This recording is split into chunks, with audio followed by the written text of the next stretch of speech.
Monsieur le Président, bonjour. Bonjour. Peu importe ce qui se passe à l'heure actuelle, quel que soit le thème dont nous parlons, il y a toujours ce fichu coronavirus quelque part dans le contexte. Oui. Que pensez-vous de la fameuse deuxième vague dont beaucoup ont peur? Tout d'abord, qu'est-ce que la deuxième vague? Dans la vie courante, on entend parler d'une deuxième vague. Les médias aussi parlent d'une deuxième vague. C'est que nous sommes tous devenus un peu chercheurs au cours de ces derniers mois. La deuxième vague est une expression toute faite. Un peu, oui, c'est vrai. Mais en réalité, ce qu'il faut voir, c'est l'évolution de la situation épidémiologique. C'est le terme que les experts suggèrent d'utiliser. En Europe, on voit une telle évolution et les chiffres ont augmenté. Ça peut tout à fait s'expliquer.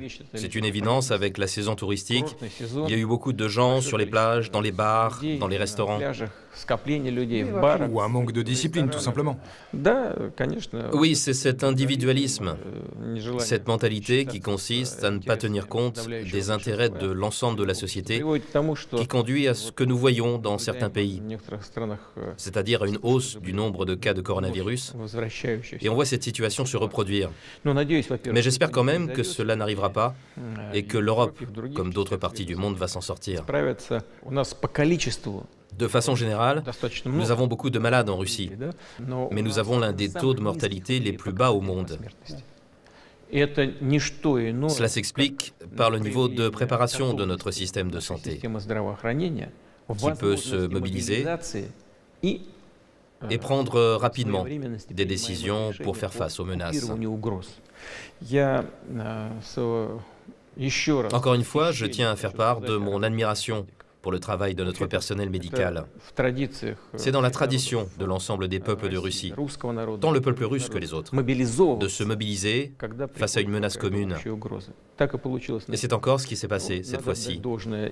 C'est aussi grâce à tous les niveaux du pouvoir, tant au niveau fédéral qu'au niveau local, qui a su mobiliser toutes les ressources nécessaires et se concentrer sur les solutions pour résoudre ces défis. Le plus important dans tout cela, et je l'ai dit à plusieurs reprises, c'est la vie et la santé des gens. Cette mobilisation générale et ces mesures ponctuelles, qui se sont avérées très efficaces, nous ont permis de passer le pic de l'épidémie. J'espère que nous avons réussi à le passer et de créer les conditions nécessaires pour poursuivre ce travail. Et à chaque fois que j'ai la possibilité de le rappeler publiquement, eh bien je le fais. C'est à travers cet écran que vous communiquez. Vous avez eu une réunion avec le gouvernement mercredi. Quand j'ai la possibilité de parler publiquement, comme lors de notre dernière conversation, je m'adresse à nos concitoyens pour leur demander, malgré les inconvénients que cela représente, de garder à l'esprit que le virus n'a pas disparu. Il faut continuer à être vigilant et, si possible, bien sûr, à respecter les mesures restrictives que les spécialistes nous incitent à respecter.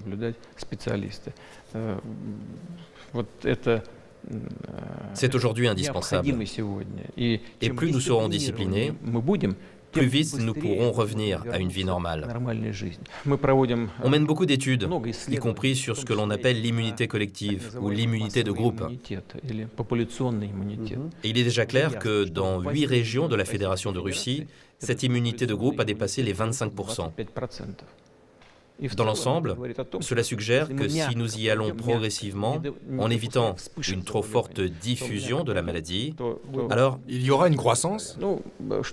eh bien, une certaine résurgence peut-être, mais à un moment donné, je l'espère, on verra une baisse des cas. Le déclin est déjà en cours, nous le savons bien, mais à un certain moment, la situation se stabilisera complètement. Cela parce que nous avons suffisamment de lits d'hôpitaux, une bonne réserve d'équipements de protection individuelle et de médicaments pour lutter contre les effets de la pandémie. Et maintenant, comme chacun sait, on a un vaccin. Attendez, on en parlera plus tard. D'accord. Quoi qu'il en soit, nous avons tout cet arsenal. Nous en disposons. Des études sont faites régulièrement. Nos spécialistes savent quoi faire et comment pour que la maladie soit aussi bénigne que possible, sans conséquences graves. Nous allons certainement utiliser toutes ces connaissances acquises à l'avenir.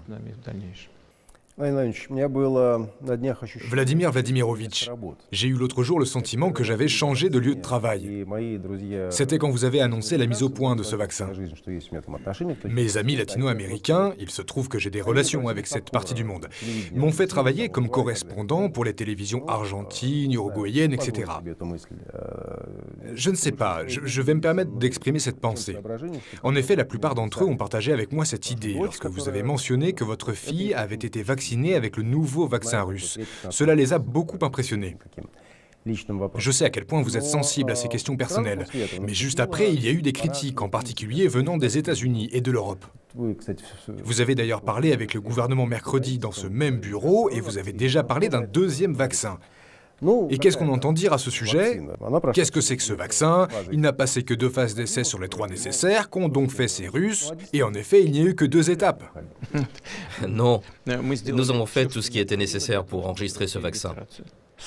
À une condition, comme l'on dit. Et cette condition sous-entend une étude plus approfondie de ce médicament quand il sera utilisé à grande échelle. Cela a donc été fait en stricte conformité avec la loi russe, et les lois russes sont tout à fait conformes aux pratiques internationales et à la réglementation en vigueur dans d'autres pays. Nous avons réalisé des essais précliniques et cliniques sur des animaux, puis sur des volontaires. Et il est évident aujourd'hui pour nos spécialistes que ce vaccin apporte une immunité stable. Des anticorps apparaissent, comme ça a été le cas chez ma fille. Le vaccin est anodin. Et Dieu merci, ma fille se porte bien. D'ailleurs, vous a-t-elle demandé conseil ou non? C'est une adulte, bien sûr. Elle est adulte. C'est elle qui a pris cette décision. Elle était volontaire ou cela faisait partie de son travail? Oui, c'est ça, en tant que volontaire, et aussi dans le cadre de son métier. Est-ce votre fille qui s'occupe de problématiques médico-biologiques? Elle travaille avec un grand nombre de personnes, et bien sûr, cela doit se faire en totale sécurité.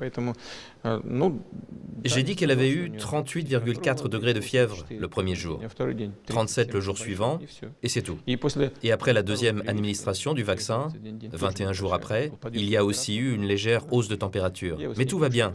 Je viens de lui parler au téléphone. Dieu merci, tout va bien. Je le répète, les études se poursuivent. Et tout se passe dans le cadre de la loi russe, qui est tout à fait conforme aux pratiques internationales. Nous aurons un autre vaccin en septembre. Le médicament dont on parle actuellement a été conçu, développé et enregistré par l'Institut Gamaleya. Il s'agit du Sputnik V. Oui, c'est le Sputnik V. Et le deuxième, comme on me l'a dit, sera prêt en septembre. C'est le célèbre institut Vektor de Novosibirsk qui travaille dessus. Je suis sûr que les spécialistes de Vektor vont mettre au point un très bon vaccin qui aidera beaucoup les gens. Ces 2 médicaments seront-ils concurrents ou complémentaires? Il faut voir cela avec les spécialistes.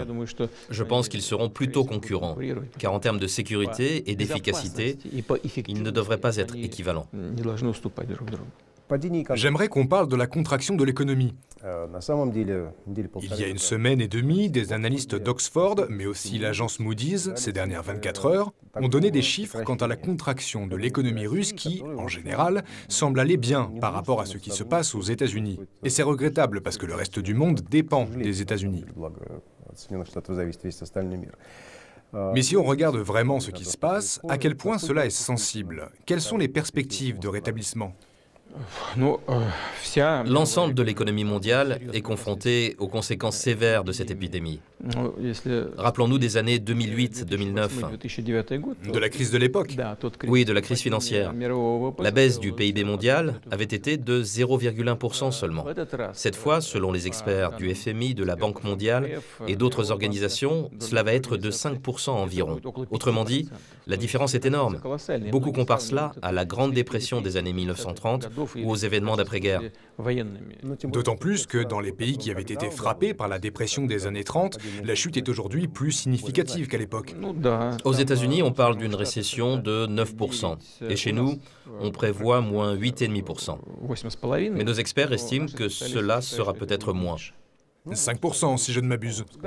Oui, 5 à 6% de contraction environ. Pour les États-Unis, c'est moins 9,5% au premier semestre. Et moins 15% pour la zone euro. Certains experts, nous le savons très bien, estiment que c'est là le résultat des différences structurelles de nos économies. Cela semble être partiellement le cas, mais c'est essentiellement le résultat des décisions prises par les gouvernements. Ces mesures sont ponctuelles, et ce qui est très important à mon avis, c'est qu'elles sont opportunes. Alors bien sûr, il y a quelques problèmes. Je sais que certaines entreprises ne sont pas, disons, sur la liste de celles bénéficiant du soutien de l'État, alors qu'elles ont vraiment été touchées.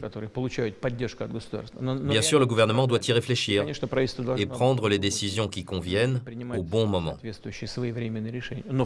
Mais en général, je le répète, pour ce qui est du soutien aux petites entreprises et à certains grands groupes industriels dans l'agriculture, l'automobile, le bâtiment, cela représente des milliers, des millions de personnes, car tout est interdépendant.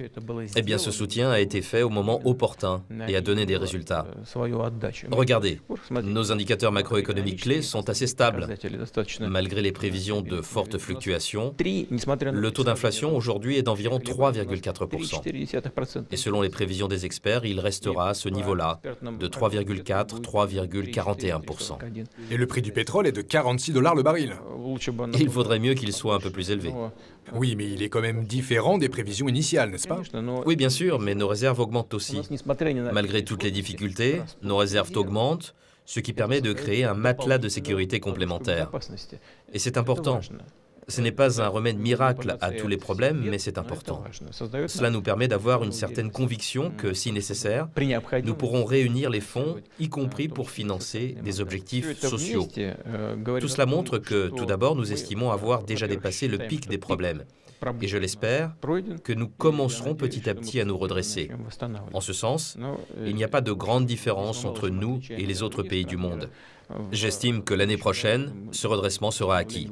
Oui, en effet, que tout le monde soit en bonne santé, au sens propre et en termes économiques. Oui, bien sûr. Monsieur le Président, les facteurs économiques ne sont pas les seuls à avoir une influence sur l'économie, comme le pétrole que nous avons évoqué et qui, malgré les prévisions, est à $46 le baril. Il y a également des facteurs politiques, parmi lesquels la Biélorussie, notamment. Oui, bien sûr. Vos conversations téléphoniques avec les dirigeants européens ont été de nombreuses fois rapportées.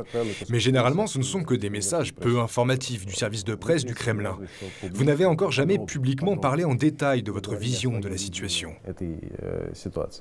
Que pensez-vous des événements en Biélorussie?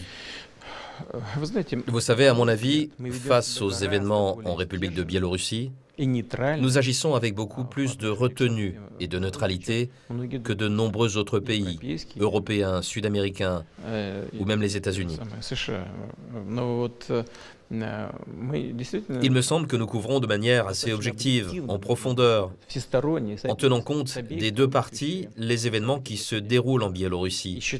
Et nous considérons que c'est avant tout l'affaire de la société biélorusse elle-même, du peuple biélorusse. Mais nous ne sommes certainement pas indifférents à ce qui se passe là-bas. C'est un pays qui nous est très proche, peut-être le plus proche, du point de vue ethnique, mais aussi en raison de la langue, de la culture, de l'esprit. Il y a des dizaines, peut-être des centaines de milliers, voire des millions de liens familiaux directs entre nous. La coopération dans le domaine industriel est très étroite. Pour preuve, 90% des exportations agricoles biélorusses sont destinées au marché russe. Donc ce que les Biélorusses produisent, c'est pour la Russie. Ce qui est destiné à l'exportation, oui. Et dans d'autres domaines aussi, par exemple dans le domaine de la construction de machines agricoles. Par conséquent, bien sûr, nous ne sommes pas indifférents à ce qui se passe là-bas. Mais c'est l'affaire du peuple biélorusse. Nous partons bien entendu de l'hypothèse selon laquelle tous les participants à ce processus auront suffisamment de bon sens pour trouver calmement, sans verser dans les extrêmes, une solution. Bien sûr, si les gens descendent dans la rue, tout le monde devrait en tenir compte, écouter, réagir. Et d'ailleurs, le président biélorusse a bien dit qu'il était prêt à envisager la possibilité de procéder à une réforme constitutionnelle, à adopter une nouvelle constitution, à tenir de nouvelles élections parlementaires, présidentielles, sur la base de cette nouvelle constitution. Mais on ne peut sortir du cadre de la constitution actuelle. Il ne vous a pas échappé que la Cour constitutionnelle biélorusse avait décrété que la création d'organes supraconstitutionnels non prévus par la loi fondamentale du pays et qui tentaient de saisir le pouvoir était absolument inadmissible. Et il est difficile de ne pas être d'accord avec ça. J'ai regardé ce qu'on écrivait à l'étranger sur la Biélorussie, et souvent il ne s'agit pas d'idéologie mais de simples faits. De nombreux articles étrangers sur les événements biélorusses sont accompagnés de renseignements, ce qu'est la Biélorussie, où elle se trouve. Parce que pour beaucoup de gens, la Biélorussie est un pays très lointain, mais pas pour les Russes. Et bien sûr, en Russie, nous nous souvenons non seulement des événements qui ont eu lieu après les élections, mais aussi de ce qui s'est passé avant les élections. Nous nous souvenons notamment des 33 hôtes de la résidence Belorousochka, de ces citoyens russes qui ont été arrêtés. Vladimir Vladimirovitch, qui est tombé dans le piège de qui ici? C'est évident, il s'agit d'une opération des services secrets. Les personnes que vous avez mentionnées ont été utilisées sans le savoir. Le but était de les envoyer sur le territoire biélorusse, leur donner des objectifs tout à fait légaux. Elles devaient, comme on leur a dit, partir pour des pays tiers en Amérique latine, au Moyen-Orient, pour un travail absolument légal. Mais en réalité, on les a fait venir en Biélorussie et elles ont été présentées comme une force de frappe prétendument destinée à déstabiliser la situation pendant la campagne électorale, ce qui n'était absolument pas le cas. Ces gens, je le répète, devaient partir travailler dans des pays tiers. Ils ont été attirés là-bas, transportés de l'autre côté de la frontière. Nos gardes-frontières ne les ont pas laissés passer, mais avec de faux papiers, ils ont effectivement pu être transportés dans le pays. Par les services secrets ukrainiens? C'est une opération conjointe des services spéciaux ukrainiens et américains. Nous le savons déjà. Certains participants à ce processus, ou certains observateurs, des gens bien informés, ne le cachent désormais même plus. Monsieur le Président, je crois que j'ai eu de la chance dans ma carrière de journaliste, car Alexandre Loukachenko m'a accordé 3 longues interviews. Mais vous le connaissez bien mieux que moi. À cet égard, je voudrais citer ce qu'Alexandre Loukachenko a dit après un entretien téléphonique avec vous. Je vous en prie. Il a dit que, pour ce qui était de la composante militaire, il y avait un accord avec la Fédération de Russie dans le cadre du traité d'union et celui de l'organisation du traité de sécurité collective, et que ces moments-là étaient réglés par ce traité. Auparavant, il a dit que vous vous étiez mis d'accord pour aider Minsk à la première demande. Mais qu'est-ce qu'on entend par ces moments-là? Il est inutile d'essayer de cacher quoi que ce soit. Effectivement, le traité d'union et le traité de sécurité collective prévoient des articles selon lesquels tous les États membres des dites organisations, y compris du traité d'union, qui ne comprend que 2 membres, la Russie et la Biélorussie, doivent s'entraider pour protéger leur souveraineté, leurs frontières extérieures, ainsi que leur stabilité. C'est ce qui est écrit. À cet égard, nous avons bien évidemment certains engagements envers la Biélorussie. Et Alexandre Loukachenko a soulevé cette question. Il a exprimé le souhait que, le cas échéant, on lui apporte une assistance appropriée. J'ai répondu que la Russie allait respecter l'ensemble de ses engagements. Alexandre Loukachenko m'a demandé de constituer une certaine réserve de forces de l'ordre, et je l'ai fait. Mais nous avons aussi convenu que je ne l'utiliserai pas à moins que la situation ne soit hors de contrôle et que des éléments, je le souligne, extrémistes, franchissent certaines limites et se lancent dans le banditisme, qu'ils mettent par exemple le feu à des voitures, à des maisons, à des banques, ou qu'ils tentent d'occuper des bâtiments administratifs. Au cours de notre conversation avec Alexandre Loukachenko, nous avons conclu que pour le moment, ce n'était pas nécessaire. Et j'espère que ce ne sera pas nécessaire. C'est pour cela que l'on n'utilise pas cette réserve. Je le répète, nous partons du principe que l'ensemble des problèmes qui existent aujourd'hui en Biélorussie seront réglés pacifiquement et que s'il y a des violations de la part de qui que ce soit, des organes d'État, des forces de l'ordre ou des manifestants, s'ils enfreignent la législation en vigueur, il y aura une réponse appropriée au regard de la loi. La loi doit être la même pour tous. Mais pour être équitable, j'estime que malgré tout, les forces de l'ordre biélorusses agissent avec modération. Regardez ce qui se passe dans d'autres pays. Les 2 premiers jours, beaucoup étaient mal à l'aise. Vous savez ce que je pense à ce sujet? Est-ce qu'on était si mal à l'aise quand, dans certains pays européens, des gens mouraient presque tous les jours? C'est pour ça que Loukachenko a refusé la médiation d'Emmanuel Macron en offrant en retour son aide avec les Gilets jaunes. Est-ce qu'on n'est pas mal à l'aise quand on tire dans le dos d'une personne désarmée devant ses 3 enfants qui se trouvent dans la voiture? C'est terrifiant, c'est terrifiant.